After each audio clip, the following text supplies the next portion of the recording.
Un de mes problèmes préférés. Ici, les blancs jouent et gagnent la dame. Comment font-ils? Je vous laisse 10 secondes pour réfléchir et je vous explique la solution.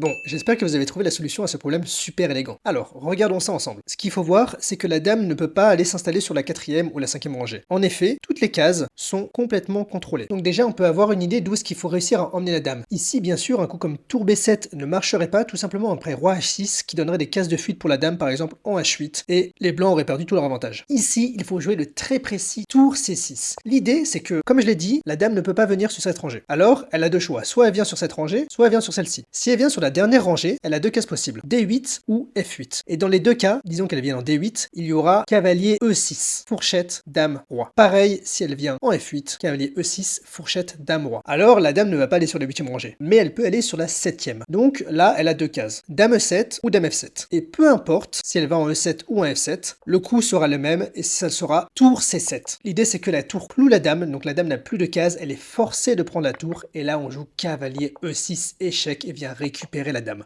Alors, est-ce que vous avez trouvé cette suite complètement forcée? Si oui, dites-le moi en commentaire et n'hésitez pas à vous abonner pour plus d'exercices tactiques de ce genre.